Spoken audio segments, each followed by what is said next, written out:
we're committed to ensuring Gaza is demilitarized, properly governed, and beautifully rebuilt. It's going to be a great plan, and that's where the border peace really started. And I think we can spread out to other things as we succeed with Gaza. We're going to be very successful in Gaza. President Trump's Board of Peace was officially chartered at the World Economic Forum in Switzerland just this morning. The new international body, chaired by the president, is part of his 20-point Gaza peace plan. The board is set to help oversee the reconstruction of the Palestinian territory. Here are the 20 countries the administration says have signed on to the initiative. Some of the nations on that list include Jordan, Egypt, and Qatar, but missing from the list several U.S. allies like the UK and France. They say they will not join, at least for now. Let's go live outside the White House to CBS News correspondent Natalie Brand. Hey, Natalie, so what more do we know about this new Board of Peace? Good afternoon, Mugo. Well, Secretary of State Marco Rubio, in his comments, seemed to allude to the fact that this is what he calls kind of a board in progress, not fully formed. But the goal that you heard from the president and also other administrations is really a commitment to making sure that the peace in Gaza and the larger Middle East lasts. And the administration says that they are committed to that. Those members that you saw on your screen a short time ago across the Middle East, Asia, even Argentina, notably, as you pointed out, missing some key European Union allies. And our Ed O'Keefe, who's been in Davos, spoke to some European officials who said that for right now, there's still a parliamentary process that they would have to go through back at home.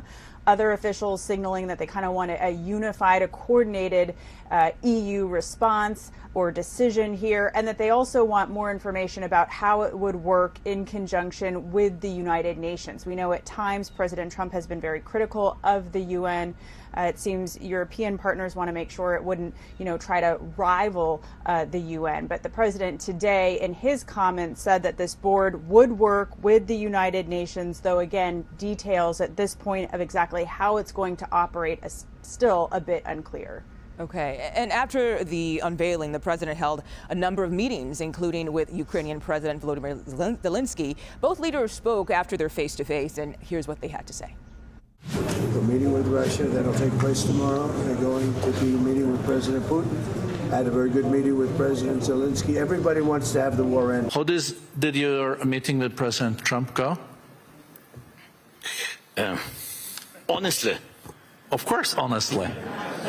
I think that our teams worked well and come, like I think this like last mile, which is very difficult, which during any dialogue with any president, I have to defend the interests of my country.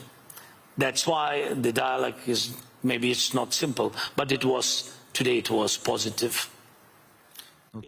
So, Natalie, where do things stand right now in terms of getting peace in Ukraine and ending this war? Well, significant that Zelenskyy there said it could be closer to the last mile. President Trump, for his part, said that the meeting was good, but also acknowledged there's still, a ways to go. And he also referenced that his special envoy, Steve Witkoff, will be headed to Moscow. Now, earlier, Witkoff said that he thinks that this is down to one issue, and he wouldn't elaborate on what that issue was, but said if both sides want to solve this, he believes it's solvable. And he was kind of striking an optimistic note ahead of his next meeting with Putin. Now, Zelenskyy also posted a message on social media, again calling it a productive meeting, and he also indicated that they spoke about air defense for Ukraine and said that he asked for an additional package of air defense missiles. This comes as it's just been simply a brutal week on the ground, with the latest Russian assaults impacting their power grid. Ukrainians are without heating and electricity. Zelenskyy, speaking to reporters at Davos, talked about those impacts to their critical infrastructure and also civilians. And keep in mind, we are approaching 4 years of this war. Yeah. Natalie Brand outside the White House for us today. Thank you.